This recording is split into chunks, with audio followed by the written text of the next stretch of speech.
So I just watched Shazam, which is the latest DCEU film. It's directed by David F. Sandberg, who directed a couple horror movies actually. He did Lights Out, which I thought was a pretty cool little horror movie. He also directed Annabelle Creation, which is a movie I wasn't that crazy about, but it has its fan base. People really thought it was an improvement over the first Annabelle. And what's funny about that is that you would expect this to just be a lighthearted, fun, comedic superhero movie. That's the way that the marketing is sort of marketing it. But surprisingly, there are a lot of horror elements to it. Yeah, it's still a PG-13 movie, but I think there's some stuff in here that really caught me by surprise, and I think it's what elevates it above just a normal superhero movie. That's one thing I'll say that the DCU for the last two films have over the MCU is that they definitely have their own voice. This and Aquaman definitely have their own voice, and they both delve into horror elements. Aquaman obviously had the trench scene, and this has horror sprinkled throughout. And of course, it is a horror director, so this is not a horror movie though. This is still essentially a superhero movie about a kid who essentially becomes a bigger version of himself, sort of like the movie Big with Tom Hanks. And there's even a couple nods to that movie that I got some chuckles out of. As for the movie, I have to say that early on, I wasn't loving it. I think that it spends surprisingly a lot of time on the villain here. And this villain, I just don't think he's that interesting. And the movie spends a lot of time on him, particularly in the first act.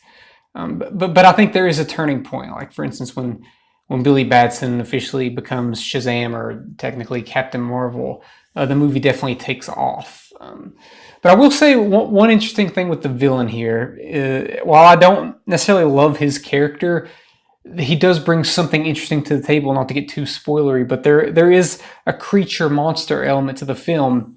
And while I do think that the budget of the film shows it has sort of a lower budget for a superhero flick, I think they did a good job on these creature effects. Their designs are interesting. Maybe like their movements and stuff aren't the most fluid in terms of CGI, but I think that their designs are really unique and kind of scary. Like, honestly, it's kind of scary. As for the characters, Billy Batson, younger version of Billy Batson, I think this is his first full-length movie. He is a very good actor. The best thing about the movie is the dynamic between the two friends. I think I can't remember the other kid's name, but he's in It. He's the kid whose mom is always trying to protect him in It. It's that kid, and he's very good in this as well. As for grown-up version of Shazam, if I want to get into nitpicky things, I did think it was weird that Zachary Levi, whenever he was the official version of Shazam, acts more childish and immature than the actual young version of him, which I thought was weird. I think when we get into some of the stuff with the younger version of Billy Batson, there's stuff to do with his biological mother that's pretty heavy, and honestly, it took me by surprise how heavy and serious the movie gets sometimes. The movie can sometimes feel like a tonal nightmare, but I think it juggles these tones relatively well. The movie's very jokey. Not all the jokes land. It's not like I'm ever like face palming at these jokes. It's just some of them don't land as well as the other ones. But there is some amazing jokes here, like some really good jokes, particularly one in the third act that really makes fun of a lot of third act showdown stuff that we see in these big budget superhero movies.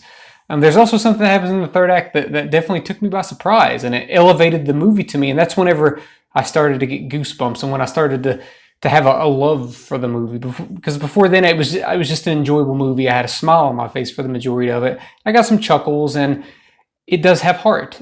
But it's in this third act where the movie takes off and does something totally unexpected, and I really loved that part of the movie. As for other flaws of the movie, it's not a movie that takes a lot of chances narratively. Direction wise, I'm not gonna say it's flat, but the cinematography isn't anything special. Like I said before, the special effects aren't that great, with the exception of the creature effects. Anytime we see Shazam flying, or the villain character flying, It's very cheap looking, but if you look at the budget, it can be excused, I think. This is just a really enjoyable movie. Yeah, I know obviously the comparisons between this and Captain Marvel are going to arise. I personally enjoyed Captain Marvel a little bit more.